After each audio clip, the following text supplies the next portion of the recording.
ஒரு காட்டு பகுதியில ஒரு புறா கூட்டம் வாழ்ந்துட்டு வந்துச்சு. அந்த புறா கூட்டம் ஒரு வயசான புறாவோட தலைமையில வாழ்ந்துட்டு வந்துச்சு. அந்த புறாக்கள் எப்போதும் அந்த வயசான புறாவோட பேச்சை கேட்டு நல்ல பிள்ளைங்களா இருந்ததால அந்த புறாக்கள் எப்போதும் சந்தோஷமா இருந்தன. அந்த வயசான புறாக்கு ரொம்ப அனுபவம் இருந்ததால அந்த புறா கூட்டத்தை எப்பவும் கண்காணிச்சுக்கிட்டே இருக்கும். அந்த புறாக்கள் தினமும் காலையில எந்திரிச்சதும் உணவு தேடி பறக்க ஆரம்பிச்சிடும். காட்டு பகுதியில உணவு தேடும் போது அந்த வயசான புறா சொல்ற இடத்துல இருக்க தானியங்களை தான் அந்த புறாக்கள் சாப்பிடும்.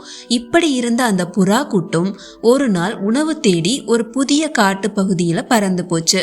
அது புது காடுங்கிறதுனால எங்க தானியம் கிடைக்கும்னு சரியா தெரியல. ரொம்ப தூரம் பறந்த அந்த புறா கூட்டத்துல இருந்த இள வயது புறாக்கள் ரொம்ப சோர்வடைஞ்சு போச்சு. அந்த நேரத்துல ஒரு பாறை பகுதியில தானியங்கள் நிறைய கொட்டி கிடக்கிறத பார்த்துச்சுங்க அந்த இளைய புறாக்கள். உடனே அந்த தானியங்களை எடுத்து சாப்பிட அவசரமா கீழே இறங்க பார்த்துச்சுங்க. அதை பார்த்த அந்த வயசான புறா நில்லுங்க ஒரு நிமிஷம்னு அந்த இளைய புறாக்களை தடுத்துச்சு.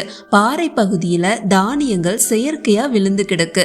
அக்கம் பக்கத்துல செடியோ கொடியோ மரமோ எதுவுமே இல்லாம இந்த தானியங்கள் பாறை மேல கிடக்கிறது எனக்கு சந்தேகமா இருக்குன்னு சொல்லுச்சு.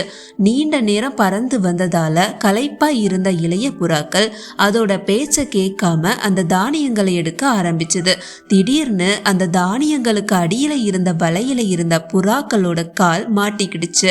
உடனே பயந்து போன அந்த இளைய புறாக்கள், அடடா உங்க பேச்சை கேட்காம இப்படி மாட்டிக்கிட்டோமேன்னு ரொம்ப வருத்தப்பட்டுச்சு. இத பார்த்த அந்த வயசான புறா, கவலைப்படாதீங்க, நீங்க எல்லாரும் உங்க பலத்தை உபயோகிச்சிங்கன்னா இந்த வலையை சுலபமா தூக்கிட முடியும். எல்லாரும் ஒரே நேரத்துல சிறகடிச்சு பறங்கன்னு சொல்லுச்சு.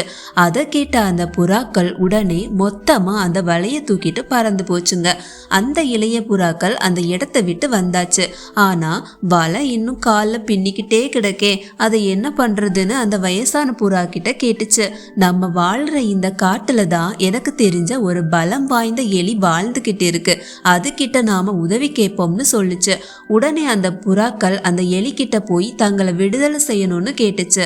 இதை பார்த்த அந்த எலி தன்னோட கூர்மையான பல்லால அந்த வலையை கடிச்சு இந்த இளைய புறாக்களை விடுவிச்சிச்சு. குழந்தைகளா, நாம் எப்போதும் அனுபவம் வாய்ந்த பெரியவங்க சொல்படி வாழ்ந்தோம்னா பாதுகாப்பா வாழலாம். அதே நேரத்துல ஒற்றுமையா பறந்து உயிர் தப்பிச்ச இந்த புறாக்கள் மாதிரி நீங்களும் ஒற்றுமையா இருந்தீங்கன்னா நீங்களும் பெரிய சாதனைகள் செய்யலாம்.